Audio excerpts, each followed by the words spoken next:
บนโซเชียลแชร์แนะนำประสบการณ์ส่วนตัวว่าเคยเป็นสิวหนักมากแม่เพื่อนแนะนำวิตามินซีเข้มข้นของโรงพยาบาลมากินทานมา1 เดือนสิวหายหมดรอยจางลงคนทักหน้าดีขึ้นหลายคนดีใจมาก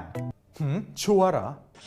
เรื่องนี้ถ้าจริงก็มีประโยชน์และควรรีบบอกกันครับแต่ก่อนจะแชร์ต่อต้องเช็คให้ถูกชัวร์ศูนย์ชัวร์ก่อนแชร์สำนักข่าวไทยอสมทเดินทางไปสอบถามกับแพทย์ผิวหนังครับวิตามินซีเข้มข้นกินแล้วรักษาสิวได้จริงไหมครับไม่จริงครับเราไม่มีหลักฐานทางการแพทย์ที่บอกว่าวิตามินซีอย่างเดียวรักษาสิวได้ขนาดนั้นปกติแล้วเนี่ยวิตามินซีเนี่ยมีผลต่อผิวหนังหลายอย่างเช่นมีผลต่อการสร้างเส้นใยคอลลาเจนเกี่ยวกับเรื่องการสร้างเม็ดสีแต่ว่าไม่เคยเกี่ยวข้องกับการสร้างเคราตินที่ทำให้เกิดการอุดตันของรูขุมขนหรือเป็นการลดการอักเสบซึ่งในรูขุมขนเนี่ยเป็นเรื่องของการที่มีต่อมน้ำมันที่ทำงานมากขึ้นเรื่องเกี่ยวกับการอุดตันรูขุมขนและมีการอักเสบซึ่งวิตามินซีเนี่ยอาจจะมีช่วยลดการอักเสบได้บ้างแต่ไม่ได้มีผลต่อการทำให้มีการอุดตันของรูขุมขนหายไปจริงๆแล้วสิวมีกี่ประเภทเหรอครับแบ่งตามลักษณะที่คนไข้เป็นจะออกมาได้เป็น3กลุ่มใหญ่ๆอันแรกคือสิวอุดตันเป็นเม็ดเล็กๆก็จะมีทั้งสีขาวสีดำแล้วแต่ลักษณะของผื่นต่อไปก็เป็นสิวอักเสบมีตุ่มแดงๆมีตุ่มหนองแล้วก็สุดท้ายคือเป็นสิวที่เป็นถุงตุ่มใหญ่ๆเป็นซิสเป็นถุงขึ้นมา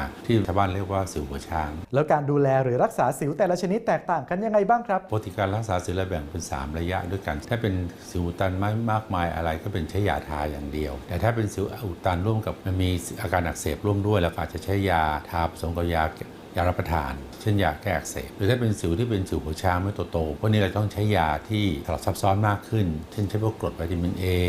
ใช้พวกยาพวกฮอร์โมนบางอย่างซึ่งต้องอยู่ในความดูแลของแพทย์เมื่อการที่เป็นสิวเล็กน้อยเนี่ยซึ่งเจอได้ทั่วไปในวัยรุ่นอะไรก็ตามพวกนี้บางทีถ้าเป็นไม่มากนักดูแลดีๆมันก็หายเองได้แล้วรอยที่เกิดจากสิวจางลงเพราะวิตามินซีได้ไหมครับการทานวิตามินซีเข้าไปอย่างที่ผมเรียนแต่ต้นว่ามันไม่ได้มีผลต่อตรงนี้เวลาที่เราเป็นสิวเนี่ยสิ่งที่เกิดขึ้นเสมอเมื่อสิวหายก็คือรอยแดงก็เกิดเส้นเลือดขยายเพราะมีการอักเสบฉะนั้นแล้วก็เวลาผิวหนังอักเสบก็จะทิ้งเป็นรอยดำเอาไว้มันทุกครั้งที่เวลาผิวหนังเราอักเสบก็ตามมันมีทั้งรอยแดงและรอยดำซึ่งพวกนี้จะหายไปเองได้ตามเวลาไม่ต้องไปทำอะไรมันค่อยๆจางหายไปเองได้เสมอดังนั้นหากเป็นสิวมากๆแพทย์ผิวหนังก็แนะนำแบบนี้ครับการรักษาสิวมีประสงค์อยู่3อันใหญ่ๆก็คือ1ทำให้สิวที่มีอยู่หายไป2ป้องกันไม่ให้สิวเนี่ยเป็นใหม่อันที่3คือป้องกันโรคแทรกซ้อนเช่นแผลเป็นซึ่งแผลเป็นเวลาเป็นแล้วเนี่ยรักษายากมากเพราะฉะนั้นในทั้ง3อย่างมีวิธีการรักษาที่เรียนแล้วว่าขึ้นอยู่กับชนิดว่าเป็นเกรดว่าเป็นมากน้อยแค่ไหนเพราะฉะนั้นเมื่อเป็นขึ้นมาทางดีที่สุดคือไปพบแพทย์เพื่อรักษาเพราะว่าการที่ไปรักษาเองไปเอายาต่างมาทาเองบางทีทำให้เกิดเป็นมากขึ้นหรือเกิดการแพ้